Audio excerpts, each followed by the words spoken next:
Hello.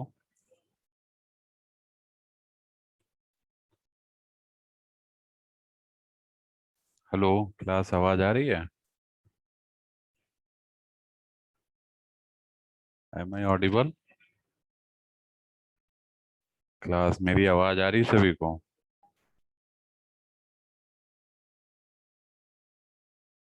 Hello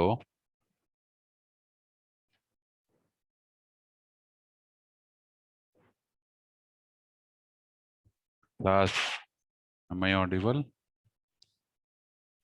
सभी को दिख रहा है ये? हेलो, मेरी आवाज आ रही क्लास सभी में, सभी को?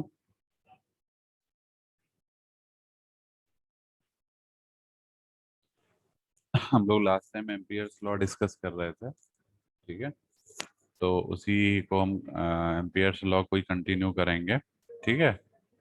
तो एम्पियर्स लॉ बेसिकली इसकी डेफिनेशन हम लोगों ने पहले देखी थी, ठीक है? तो हमने आपको बताया था जो एम्पियर सर्किट लॉ है उससे हमने मैक्सवेल इक्वेशन डिराइव किया है, करेंगे। So this law is analogous to Gauss law in electrostatic according to Ampere's law the line integral of magnetic flux intensity H along any closed path is exactly equal to the direct current enclosed by the path. Clear? It means you have a closed path, you can see. So if you find the line integral, that is the single integral in a closed path of the magnetic field intensity H, the S dot dl will be equal to the I. I is the current, that is the DC current that is flowing through this conducting wire. Clear? So if you further solve this, H को आप B is equal to mu naught H होता है, तो H को आप B by mu not लिख सकते हैं। तो B by mu not into DL is equal to I हो जाएगा। Means B dot DL is equal to mu naught, इधर जाएगा तो म्यू नॉट इंटू I हो जाएगा। Here mu not is the permeability with respect to vacuum और air. Clear? इसका proof अगर हम देखें तो we have just consider a long straight conducting conductor carrying a current I as shown in figure. ठीक है, एक हमने कंडक्टर लिया हुआ है, लॉन्ग स्ट्रेट कंडक्टर, जिसमें आई करंट हमारी फ्लो कर रही है, यू कैन सी। ठीक है, this is the centre point and this is the radial axis R. Clear? If you see B and D L are in parallel. ठीक है, DL आपने जो स्मॉल लेंथ लिया है इस क्लोज सरफेस पे, तो उसी के पैरेलल में हमारा एक टेंजेंशियल फील्ड बी एक्ट हो रहा है। ठीक है ना, ये देख सकते हैं आप। तो इस कहने का मतलब है डीएल और बी हमारे दोनों पैरेलल होंगे आपस में। ठीक है, ऑलमोस्ट। ठीक है ना, ये जो डीएल है और ये बी है आपस में पैरेलल होंगे। ठीक है। Now if you find the magnetic field density that is B, तो बी हमारा क्या हो जाएगा? आप बायो सेवर्ट लॉ के अकॉर्डिंग देखेंगे तो जो हमारे डीएल है, integration DL, that will be equal to 2 pi R. ठीक है। हेलो, आवाज आ रही है सभी को? सर एक बार स्टार्टिंग से बता दीजिए। स्टार्टिंग से ही बता रहा हूँ बेटा, मैं स्टार्टिंग से ही शुरू किया है एम्पियर सर्किट लॉ। जैसे आपका गॉस लॉ होता है ना इलेक्ट्रोस्टैटिक में, हमने बताया था, वैसे ही एम्पियर सर्किट लॉ होता है मैग्नेटोस्टैटिक में। ठीक है, इसमें हमने बताया कि पहली बात तो अगर आप इसका स्टेटमेंट वगैरह देखेंगे, स्टेटमेंट हम आपको बताए थे। ठीक है, तो पहली बात तो ये लॉ जो है एनालॉगस होता है गॉस लॉ इन इलेक्ट्रोस्टैटिक, मतलब उसी के पैरेलली वर्क करता है जैसे इलेक्ट्रोस्टैटिक में गॉस लॉ है। अकॉर्डिंग टू दिस लॉ, ये स्टेटमेंट है इसका, the line integral of the magnetic flux magnetic field intensity that is H. ये जो एच है ये मैग्नेटिक फील्ड इंटेंसिटी है। ठीक है ना, ये हमने आपको बताया था कि जैसे इलेक्ट्रोस्टैटिक में हम इलेक्ट्रिक फील्ड इंटेंसिटी यूज करते थे, किससे? ई से रिप्रेजेंट करते थे, वैसे ही मैग्नेटोस्टैटिक में मैग्नेटिक फील्ड इंटेंसिटी को एस से रिप्रेजेंट करते हैं। ठीक है, इलेक्ट्रोस्टैटिक में electric field electric flux density को डी से रिप्रेजेंट करते हैं। मैग्नेटो इसमें हम जो है मैग्नेटोस्टैटिक में मैग्नेटिक फ्लक्स डेंसिटी को बी से रिप्रेजेंट करते हैं। ये डिफरेंसेस कुछ पता होने चाहिए आपको। ठीक है, तो जो लाइन इंटीग्रल है एच का along any closed path is exactly equal to the direct current enclosed by the path.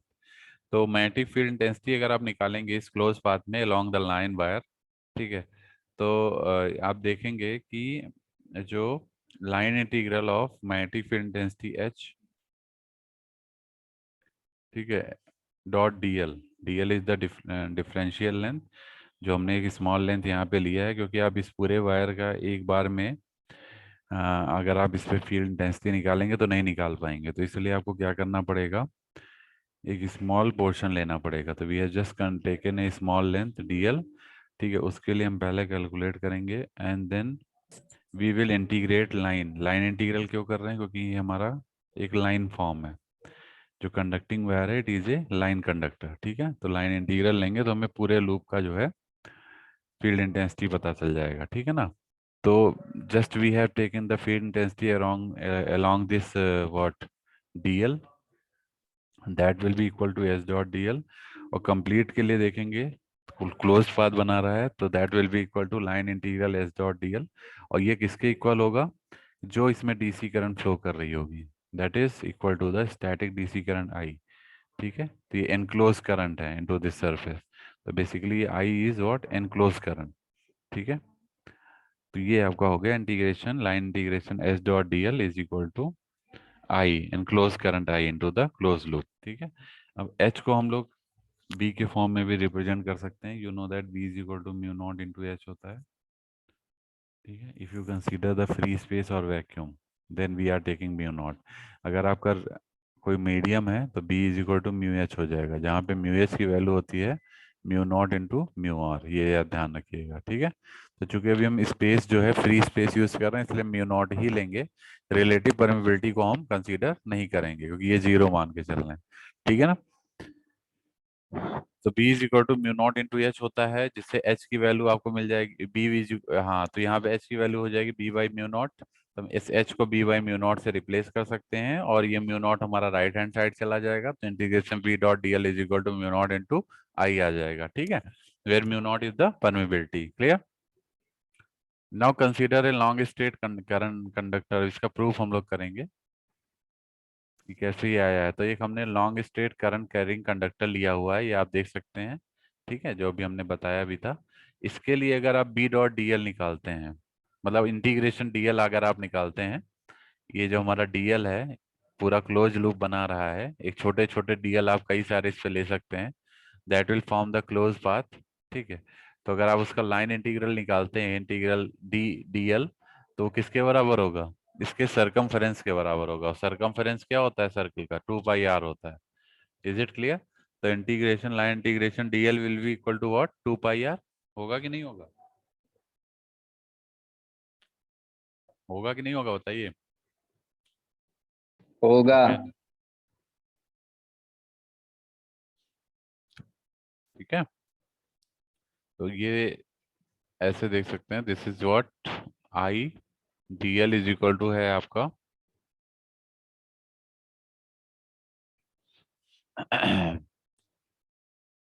B dot D L is equal to mu not into I है, ठीक है। This is your B dot D L is equal to mu not into I, ठीक है। यहाँ से हमने क्या किया, बी को हमने हमने बोला कि बी को आप बाहर ले लीजिए, इंटीग्रेशन डीएल हो जाएगा is equal to mu not into I, ठीक। तो एक मिनट रुक जाइए जरा सा,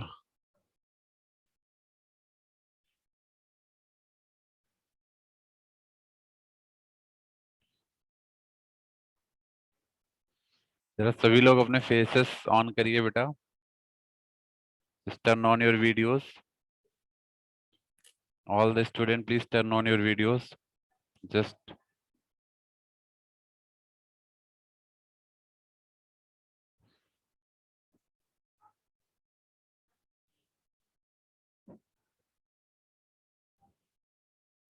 सभी लोग अपनी वीडियोस ऑन कर दीजिए।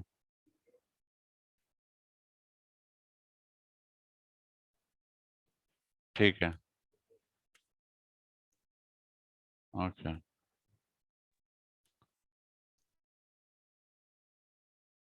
ठीक है। तो देखिए ठीक है बेटा, अभी टर्न ऑफ कर लीजिए, ठीक है। देखिए, तो मैं क्या बता रहा था इसमें ये B dot integration DL is equal to mu not I. इस डीएल को हमने बोला कि चूंकि हम क्लोज सरफेस की बात कर रहे हैं, we are just talking about the close surface, तो क्लोज सरफेस में हमारा जो लाइन इंटीग्रेशन होगा कंप्लीट सरफेस के लिए, तो that will be equal to 2 pi R, तो इस सरकमफ्रेंस के बराबर हो जाएगा, तो this will be equal to 2 pi R.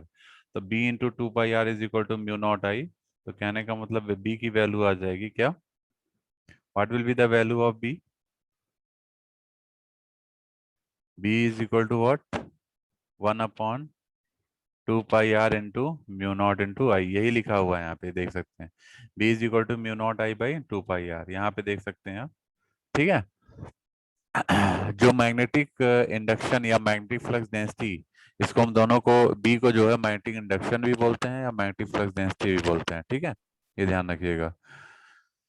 तो जो हमारा इसको मैं साइड कर देता हूँ, ये हमने आपको केवल समझाने के लिए बताया कैसे आया है।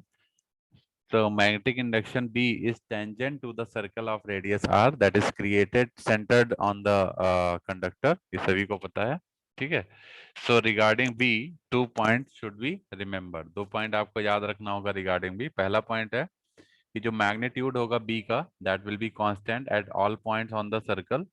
और सेकेंड पॉइंट है कि this is parallel to the circuit element that is DL. ठीक है, तो ये 2 पॉइंट आपको रिमेंबर रखना है regarding your magnetic flux density या मैग्नेटिक इंडक्शन। पहला पॉइंट तो ये है कि जो भी बी का मैग्नीट्यूड है वो आप किसी भी पॉइंट पे सर्कल में मेजर करेंगे वो हमेशा कांस्टेंट रहेगा एट ऑल पॉइंट, कहीं चेंज नहीं होगा। और दूसरा पॉइंट है कि this is parallel to the circuit element DL. ठीक है, तो जो भी हमारा लेंथ एलिमेंट है डीएल उसके हमेशा पैरेलल में रहेगा, जो कि हमने दिखाया भी था आपको टेंजेंशियल कंपोनेंट। देख सकते हैं बी हमेशा डीएल के पैरेलल है हर जगह पे, जब आप यहाँ लेंगे यहाँ भी पैरेलल ही रहेगा। ठीक है, यहाँ डीएल एलिमेंट लेंगे यहाँ भी बी पैरेलल में ही आएगा डीएल के, देखिए मैंने बनाया भी है। ठीक है, ये 2 पॉइंट इंपॉर्टेंट है रिगार्डिंग बी। तो now you can calculate the line integral. क्या कैलकुलेट कर सकते हैं, now you can calculate the line integral. Line integral कैसे कैलकुलेट करेंगे, if you take the line integral means B dot DL, तो देखिए आपको बी की वैल्यू ये पता है, if you take the line integral, ठीक है, that is B dot DL, अगर आप ये कैलकुलेट करते हैं तो इसकी वैल्यू क्या आ जाएगी, क्योंकि डॉट प्रोडक्ट क्या होता है, A dot B is equal to mod A mod B cos theta होता है। तो बी डॉट डीएल का अगर डॉट प्रोडक्ट देखेंगे तो mod B mod DL cos theta, और थीटा क्या रखेंगे क्योंकि बी और डीएल पैरेलल हैं, अभी हमने बताया ना कि सर्कुलर पाथ में बी और डीएल आपके क्या है, पैरेलल हैं। देखिए देखिए सेकंड पॉइंट देख सकते हैं, this is parallel to the circuit element DL, तो चूंकि बी डीएल पैरेलल है तो थीटा आपका क्या हो जाएगा, 0। तो कॉस 0, क्योंकि पैरेलल होने पे दोनों के बीच एंगल 0 होगा। ठीक है, तो ये बी डॉट डीएल के बीच में एंगल 0 हो गया, तो थीटा 0 हो गया, तो कॉस 0 की वैल्यू 1 होगी, तो एग्जैक्टली ये मॉड बी और मॉड डीएल के बराबर आ जाएगा क्या, B vector dot DL vector. ठीक है, तो यही हमने किया है। देखिए बी डॉट डीएल किया इंटीग्रल में, तो B dot DL cos theta आ गया, बी डीएल कॉस थीटा आ गया, कॉस थीटा को कॉस 0 रख दिया। ठीक है, तो cos 0 इज 1, तो यहाँ से आप बी आप बाहर ले लीजिए, इंटीग्रेशन डीएल हो जाएगा। इंटीग्रेशन डीएल की वैल्यू क्या है, 2 पाई आर, अभी हमने बताया था, ये देखिए जब ये बता रहे थे integration DL means circumference around the close path, that will be 2 pi R. ठीक है, क्लियर, तो ये हमारा 2 पाई आर के बराबर हो गया, मीन्स ये आपका आ गया B dot 2 pi R, that will be equal to what, integration B dot DL. ठीक है, क्लियर। तो हम देखिए इंटीग्रेशन बी डॉट डीएल को क्या लिख सकते हैं, इंटीग्रेशन बी डॉट डीएल हमारा क्या आ जाएगा, mu not I upon 2 pi R into 2 pi R आ जाएगा, क्योंकि इस बी की जगह आप क्या रखेंगे, इस बी की जगह पे रखेंगे ये वाला बी, और ये बी क्या है, mu not I upon 2 pi R. कहने का मतलब इक्वेशन 3 को हम इक्वेशन 4 में पुट कर रहे हैं यहाँ बी की जगह, तो बी की जगह जब यहाँ पुट कर देंगे तो 2 पाई आर नीचे है, यहाँ 2 पाई आर ऊपर है, दोनों कैंसिल हो जाएंगे, तो ये केवल म्यू नॉट आई के बराबर आ जाएगा। तो integration B dot D L is equal to mu not I आ जाएगा, तो यही आपका प्रूफ है। देखिए integration B dot D L is equal to mu not I and that is the proof of Ampere's law. ये देखिए यही तो एम्पियर्स लॉ था, integration B dot D L is equal to mu not I, that is proved. ठीक है, clear है सभी को? This is proved. ठीक है, क्लियर है सभी को? Yes sir. ठीक है, इसके बाद हम लोग आते हैं एम्पियर्स लॉ को इंटीग्रल और डिफरेंशियल दोनों फॉर्म में हम रिप्रेजेंट कर सकते हैं। ठीक है, तो अगर हम देखें तो किसको कैसे रिप्रेजेंट करेंगे इंटीग्रल या डिफरेंशियल फॉर्म में, तो इसके लिए हमको देखिए क्या करना है। ये मैं बता देता हूँ। If you represent ampere law in integral form, तो हमने क्या किया है, हमने ये सरफेस लिया है, ठीक है, जिसके एक्स वाई जेड कोऑर्डिनेट्स हैं, आप देख सकते हैं। We have taken the X Y Z coordinate and we have taken a path, circular path around the X Z plane. ये एक्स जेड प्लेन में हमारा पाथ है, ठीक। तो it means Y X Y plane आपका Y Y axis पे कोई भी हमारा सरफेस एग्जिस्ट नहीं कर रहा है। Clear? So you can see the law can be applied inside or outside a conductor, but the total current enclosed by the path should be known. ठीक है, this law is applicable for line currents, sheets current, volumes current. ठीक है, आप इसके लिए line current find कर सकते हैं, शीट करंट फाइंड कर सकते हैं, वॉल्यूम करंट फाइंड कर सकते हैं, क्योंकि जो भी आप एम्पियर्स लॉ आप फाइंड करेंगे वो आप इनसाइड और आउटसाइड द कंडक्टर अप्लाई कर सकते हैं क्लोज पाथ में। ठीक है, नाउ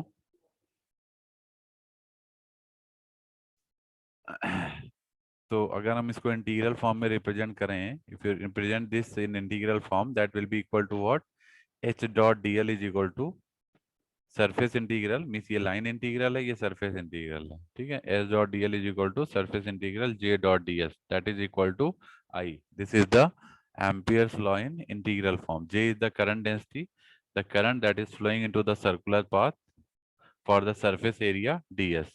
ये जो सरफेस है आपका, ठीक है, इसमें जो हमारी करंट ds सरफेस है, ये this is your differential surface, हमने एक इसमें ले लिया ds। ठीक है, और ये जो j वेक्टर है that is the current density, ये आपका इसके परपेंडिकुलर होगा, सरफेस के जो करंट होगी बाहर की तरफ परपेंडिकुलर डायरेक्शन में, जो करंट आपकी फ्लो कर रही है इस सरफेस पे, तो वो इस तरीके से फ्लो कर रही है एंटी क्लॉकवाइज। तो एंटी क्लॉकवाइज के अकॉर्डिंग देखेंगे, तो अगर आप थंब रूल लगाते हैं तो आपको जो करंट की डायरेक्शन मिलेगी राइट हैंड थंब रूल से, वो आउटवर्ड मिलेगी, मतलब बाहर की तरफ मिलेगी, इसीलिए जे की डायरेक्शन आउटवर्ड है।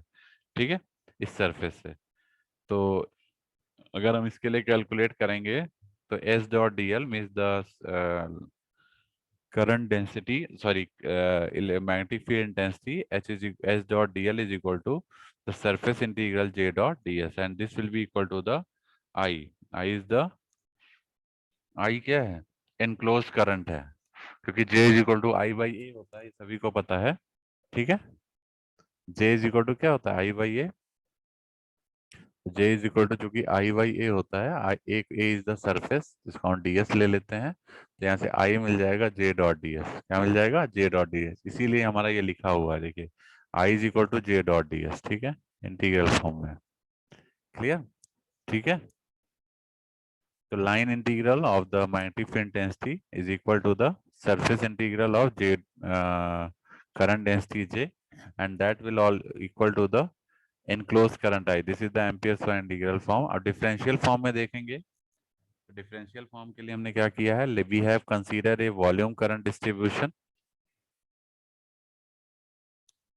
We have just current a volume current distribution. ठीक है,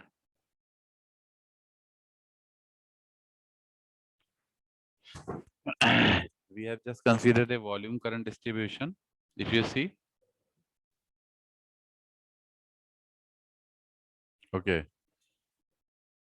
so ये देख सकते हैं क्लोज पाथ है, again we have the surface, differential surface, that is del s। clear? we have centered point is there, तो current की डायरेक्शन अभी हमने बताया, J will be the current density that will be the normal to this surface, upward direction में होगा h पर the right hand thumb rule। and अगर आप बात करेंगे an vector, an is the normal vector that will also in the direction of what, current density, that is J। clear? तो ये हमारा जो है एक डिफरेंशियल एलिमेंट है dl, this your differential element dl। इसी डायरेक्शन में हमारा जो है H vector means intensity vector हमारा वर्क कर रहा है, and del C is the closed path. This is the closed path. So you have considered a volume current distribution with current density vector J, that is ampere per meter square, as a function of coordinates. A closed path delta C is shown in figure. So the surface delta S is bounded by the closed path delta C. ये surface क्या है? ये bounded है इस closed path से, ठीक है ना? So the current enclosed by the closed path delta C is given by the surface integral. तो अगर आप करंट इनक्लोज निकालते हैं due to the close part delta C, ये किसके बराबर हो जाएगा? सरफेस इंटीग्रल के बराबर हो जाएगा, ठीक है? That will be equal to the surface integral, ठीक है ना? तो अभी देखते हैं हम लोग, ये देखिए, तो I इज इक्वल टू आपका क्या आ गया? जो भी हमारी करंट एनक्लोज करेगी इस क्लोज पाथ में, that will be equal to the surface integral J dot ds. This is equation number 1.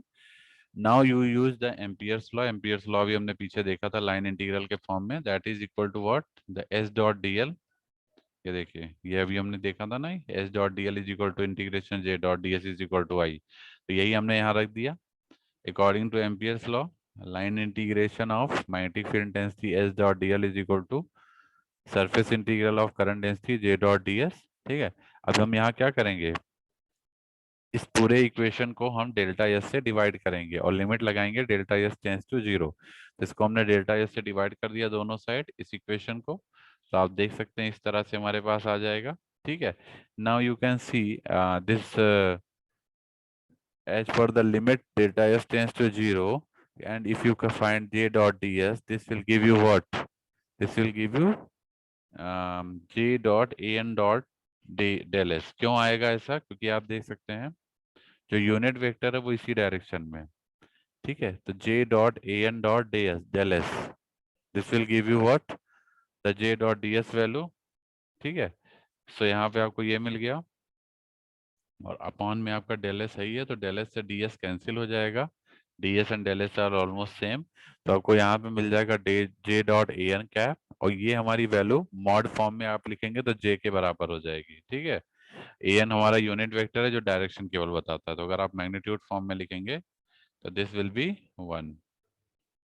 A N vector will be 1, तो आपको केवल जे एन बचेगा, ठीक है? क्लियर है सभी को? ठीक है. Now by using the Stokes theorem. Stokes theorem क्या कहता है?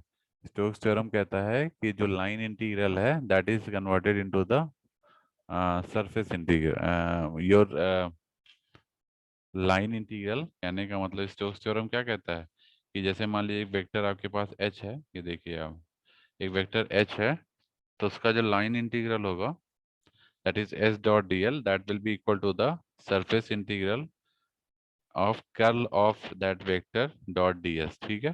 कर्ल का मतलब होता है क्रॉस प्रोडक्ट. तो हम क्या कर सकते हैं, जो हमारा लेफ्ट हैंड साइड है अगर आप इसको देखेंगे तो ये लाइन इंटीग्रल है. ये ऊपर का पोर्शन देखिए, integration close loop S dot D L, that is the line integration. इसको हम क्या लिख सकते हैं? Curl of S dot D S लिख सकते हैं. तो इसको हम double integration curl of S dot D S लिख सकते हैं. तो ये कर्ल ऑफ एच आ गया, ठीक है? आ जाएगा, बताइए, as per the Stokes theorem. तो curl of H is equal to आ गया जे. कर्ल ऑफ एच को आप लिख सकते हैं del cross H, that is the del cross H, ठीक है? Is equal to J. और यही आपकी क्या है? मैक्सवेल की थर्ड इक्वेशन है. This is your Maxwell third equation, ये ध्यान रखिएगा, ठीक है? This is your Maxwell third equation, ठीक है? क्लियर है सभी को? ये देखिए, ये कहाँ से आए एक बार मैं फिर से बता देता हूँ अगर कोई कंफ्यूजन हो रही है इसमें. वैसे कंफ्यूजन होनी नहीं चाहिए, मैं फिर से बता दे रहा हूँ. ये इसके बाद जो ये पॉइंट आया, ये कैसे आया है? ये एक्चुअली ये वाला जो पोर्शन है, ये पोर्शन, इसको हम लोगों ने लाइन इंटीग्रल से सरफेस इंटीग्रल में चेंज किया है, ठीक है? तो इसको जो चेंज करेंगे तो as per the Stokes law ये आपका इसमें कन्वर्ट हो जाएगा, ठीक है? That is curl of S dot DS में कन्वर्ट हो जाएगा, ठीक है? तो ये आपका हो गया curl of H dot DS, ठीक है? और यहाँ आपका राइट हैंड साइड क्या है, राइट हैंड साइड आपका जे के बराबर है, देखा ही है आपने। इस तरह से हमारा हो गया। कर्ल को हम लिख सकते हैं del cross H, del cross H is equal to J, means यही आपका आ गया मैक्सवेल का थर्ड इक्वेशन। तो यहाँ से देखिए आप जितने भी हमारे इलेक्ट्रोस्टैटिक या माइक्रोस्टैटिक हैं, इनसे हम मैक्सवेल इक्वेशन भी डिराइव कर ले रहे हैं, ठीक है ना। क्लियर, ये चीज आपको ध्यान रखना है। क्लियर है सभी को?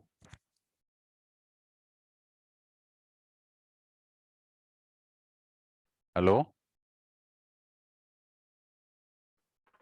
Yes. ठीक है। तो ये आपका क्या हो गया, ये इससे हमने निकाल लिया। पहले तो हमने एम्पियर्स लॉ को प्रूव किया, उसके बाद एम्पियर्स लॉ की हेल्प से हमने मैक्सवेल की थर्ड इक्वेशन को भी डिराइव कर लिया, that is del cross H is equal to जे।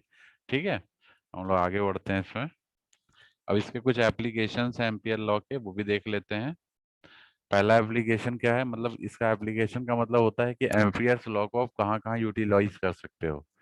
तो पहला यूटिलाइजेशन है कि we can utilize the Ampere's law in magnetic field intensity due to infinitely long conductor carrying a current I. ठीक है, एक आपके पास इनफाइनाइट मतलब बहुत ही लॉन्ग लेंथ, इनफाइनाइट लेंथ का कंडक्टिंग वायर है जिसमें करंट आई फ्लो कर रही है। You can find the magnetic field intensity with the help of Ampere's law, and इसका डेरिवेशन हम लोग नहीं करेंगे। ठीक है, एप्लीकेशन पार्ट आपको केवल पता होने चाहिए। कभी न्यूमेरिकल आ जाता है किसी पर्टिकुलर एप्लीकेशन पे, तो आपको ये फॉर्मूले याद होने चाहिए। तो magnetic field intensity for a infinity long current carrying conductor में अगर आप देखेंगे, that will be equal to H is equal to I upon 2 pi rho into A phi cap. ठीक है, this the direction. Then magnetic flux density की बात करेंगे तो v is equal to mu into H होता है, और h की वैल्यू आप रख देंगे आई अपॉन 2 पाई रो। ठीक है, तो यहाँ से आपको ये मिल गया। क्लियर। तो आप, अगर आपको h पता है तो v निकाल लेंगे, अगर v पता है तो h निकाल लेंगे, क्योंकि b is equal to mu into H होता है, ये सभी को पता है। ठीक है, इसलिए आप कुछ भी निकाल सकते हैं, कोई वैल्यू फाइंड कर सकते हैं। ठीक है, क्लियर है सभी को? ये एच वेक्टर आ गया, this is your H vector. H की वैल्यू हमने यहाँ रख दी, तो ये आ गया, ये एच की वैल्यू उठा के रख दी।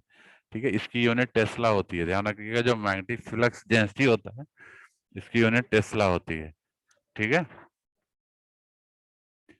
और जो हमारा मैग्नेटिक फील्ड इंटेंसिटी है इसकी यूनिट एम्पियर पर मीटर होती है। ठीक है, सेकंड एप्लीकेशन है कि magnetic field intensity due to long hollow conducting cylinder के लिए अगर आप निकालेंगे, मान लीजिए एक लॉन्ग हॉलो कंडक्टिंग सिलेंडर है, यहाँ पे आप डायग्राम में देख सकते हैं। ठीक है, थ्री लेयर्स, एक लेयर ये है, एक लेयर ये है, एक लेयर ये है। ठीक है, इसको देखेंगे तो ये वैल्यू आपकी जो है, ये रो, ये वैल्यू आपकी रो है, ये वैल्यू बी है, और ये वैल्यू ए है। ठीक है, तो यहाँ देखेंगे कि रो की value less than equal to A है।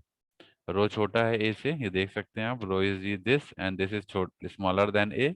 तो इसके लिए अगर आप मैग्नेटिक फील्ड इंटेंसिटी निकालेंगे phi1 that H phi1 that will be 0, ये ध्यान रखिएगा।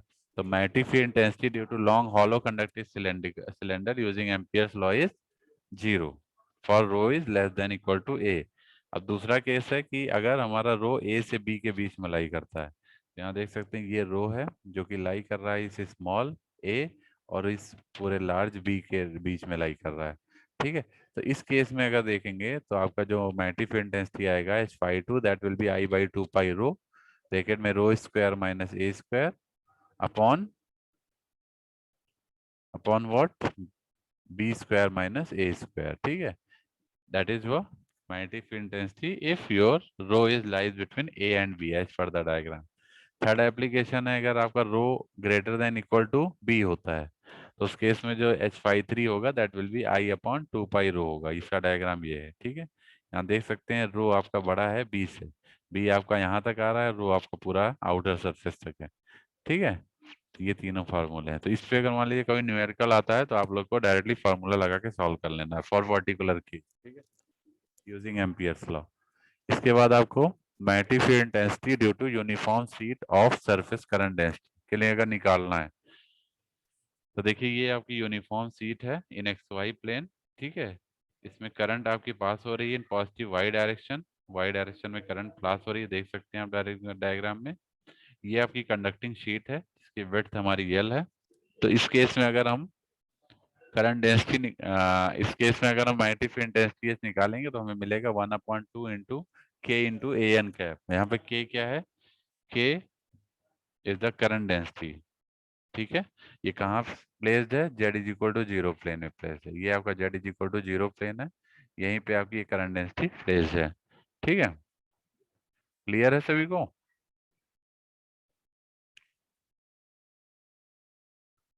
ठीक है, अभी एक हम लोग क्वेश्चन देख लेते हैं। तो ये एम्पियर्स लॉ के एप्लीकेशन हो गए।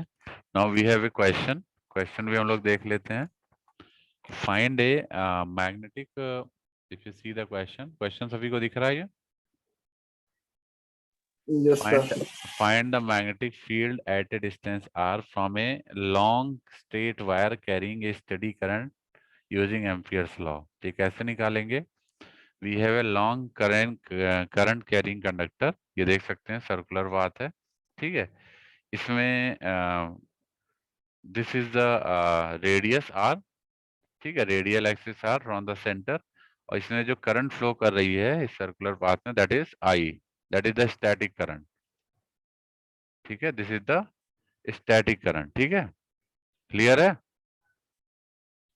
तो कहने का मतलब क्या है कि इस स्टैटिक करंट की वजह से अगर हम इसमें हमें निकालना है, मान लीजिए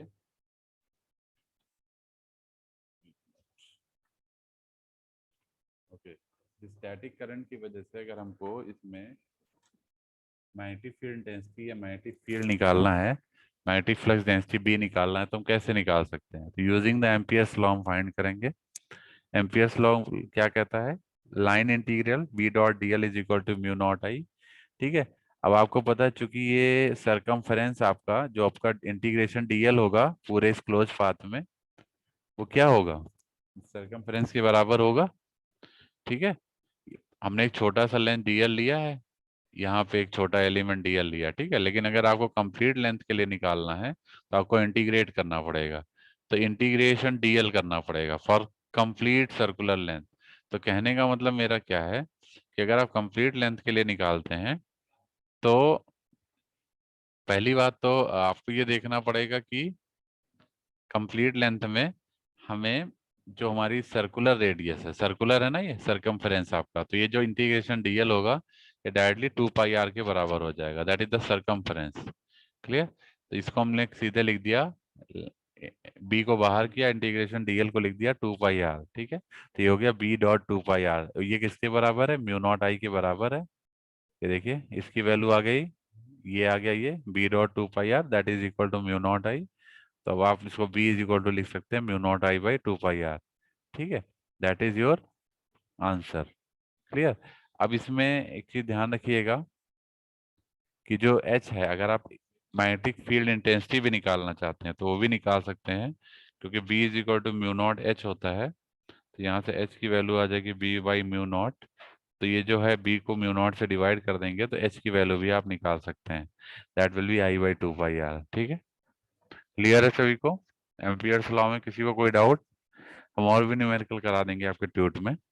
अभी फिलहाल ये एक क्वेश्चन था तो हमने करा दिया जो आया हुआ है के ट्यूब में। ठीक है,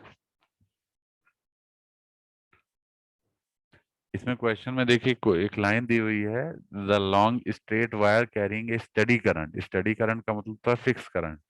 देख रहे हैं आप लोग, जो ये करंट कैरी कर रहा है वो फिक्स करंट है, दैट इज आई, चेंज नहीं हो रहा है, हर जगह फिक्स है। आप किसी भी पॉइंट पे इसे आई करंट देखेंगे तो that will be fix, I भी फिक्स होगा, बी भी फिक्स होगा। ठीक है, and B will be parallel to this DL, B हमेशा डीएल के पैरेलल होगा। जैसे ये हमने लेंथ वेक्टर मान लीजिए ये डीएल लिया है, this is your length vector. ठीक है, तो बी हमेशा इसके पैरेलल होगा लाइक दिस। तो बी और DL will almost be parallel, ये चीज ध्यान रखिएगा। ठीक है, आगे बढ़े, आगे बढ़े हम लोग। ये एम्पियर, Yes, sir. एक बार शुरू से बता दीजिए सर। हाँ क्या बता दें?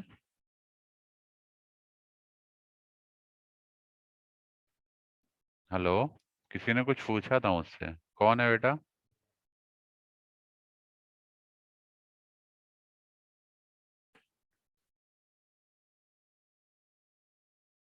रूपा बनर्जी है 105।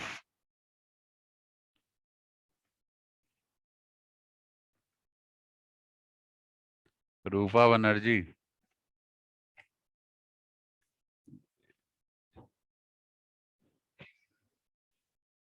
ये जो लोग क्लास बीच बीच में ज्वाइन करके बीच में भाग जा रहे हैं, ये एब्सेंट लगा देंगे, हम बता दे रहे हैं।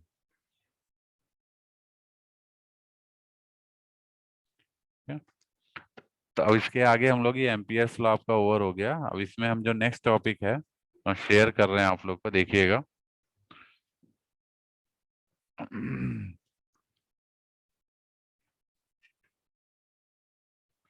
नेक्स्ट टॉपिक में शेयर कर रहा हूँ।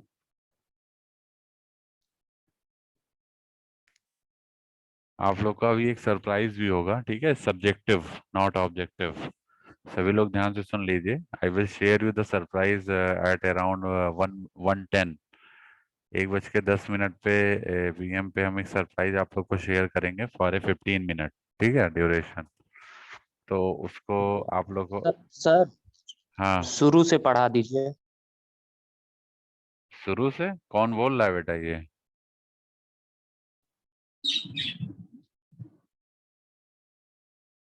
हेलो, कौन कह रहा है शुरू से पढ़ा दीजिए?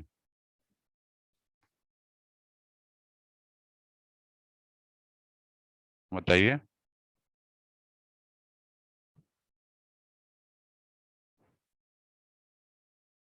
ऋषि तिवारी, ऋषि तिवारी अभी ज्वाइन किए हैं। हेलो,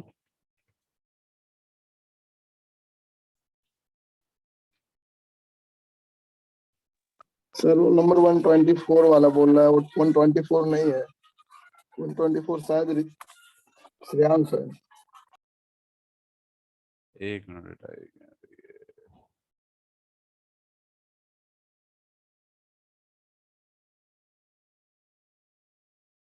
ये कोई फर्जी फर्जी ज्वाइन, फेक ज्वाइन कर लिया बीच में है। ओके, ठीक है, ठीक है। तो हम लोग स्टार्ट करते हैं आगे जो हमारा टॉपिक है, ठीक है? Just wait. सभी लोग रोल नंबर वाइज ही ज्वाइन करिए क्लास को, ठीक है ना? फेक मत ज्वाइन करिए कोई भी। कोई भी फेक ज्वाइन करते उससे बड़ी प्रॉब्लम हो रही है। बीच बीच में आके कुछ भी बोलने लगता है कोई, बस, ठीक है? ओके, तो हम एक आपको आगे का पोर्शन जो हमें डिस्कस करना है वो मैं शेयर कर रहा हूँ। Just wait. हाँ, ये मैं कह रहा था, अभी एक सरप्राइज होगा आप लोग का, ठीक है? वो सब्जेक्टिव टाइप होगा, ठीक है? तो ये ध्यान रखिएगा, उसमें हमने सेट बनाए हुए हैं, देयर आर अराउंड 4 सेट। तो वो हम डिस्ट्रीब्यूट करेंगे सभी को, 15-15 के ग्रुप में होगा। तो आप लोगों को जो है अपने सेट को सॉल्व करना है, ठीक है? जो आपको शेयर होगा वही आपको सॉल्व करना है, ये ध्यान रखिए, ठीक है? क्लियर? ठीक है, सभी को सुनाई पड़ रही है आवाज? Yes sir. हाँ, अब हम शेयर करेंगे क्लास 4 होने के बाद। अब देखिए, ये दिख रहा है आप लोग को, magnetic flux density. This is visible to all of you? Yes sir. Okay, so if you see the magnetic flux density, that is यहाँ से हम एक मैक्सवेल इक्वेशन भी निकालेंगे। This is the next topic. So जैसे कि आपको पता है, इन इलेक्ट्रोस्टैटिक में हमने डी और ई पढ़ा है। D is the electric flux density और E is the electric field intensity, ठीक है? और इलेक्ट्रिक फ्लक्स डेंसिटी होता है एप्सिलॉन नॉट इनटू ई, और ई आपका इलेक्ट्रिक फील्ड इंटेंसिटी है, ये तो पता ही है आपको, ठीक है? वैसे ही मैग्नेटोस्टैटिक में डी को हमने किससे रिप्लेस किया है? D is replace by the B, और ई को हमने रिप्लेस किया है एस से, ठीक है? ये चीज ध्यान रखिए। तो जो मैग्नेटिक फ्लक्स डेंसिटी होता है, इसको डिफाइन कैसे करेंगे? It is defined as the flux passing per unit area through a plane at right angle to the flux, ठीक है? जो भी हमारा फ्लक्स डेंसिटी मतलब जो हमारा फ्लक्स पास होता है पर यूनिट एरिया किसी भी प्लेन से, ठीक है, at right angle to the flux, इसको हम रिप्रेजेंट करते हैं फाई से, ठीक है? जैसे आप मैग्नेटिक फ्लक्स की अगर कोई डिफिनेशन पूछता है आपसे, तो आपको यही डिफाइन करना है कि व्हाट इज मैग्नेटिक फ्लक्स। ठीक है, तो magnetic flux density defined as the flux passing per unit area. ठीक है, flux passing per unit area. This is your flux that is passing per unit area through a plane at right angle to the flux. ठीक है, so magnetic flux density अगर हम देखें, इसकी unit जो होती है आपकी हो जाएगी वेबर पर मीटर स्क्वायर और tesla, that is equal to 5/s। सभी लोग दोबारा ज्वाइन कर लीजिएगा, मीटिंग टाइम भी ओवर हो जाएगा, 1 मिनट से कम बचा है। सो इसको B से रिप्रेजेंट करते हैं, B is equal to 5/s हो जाएगा। 5 is the total flux, S is the surface area. B को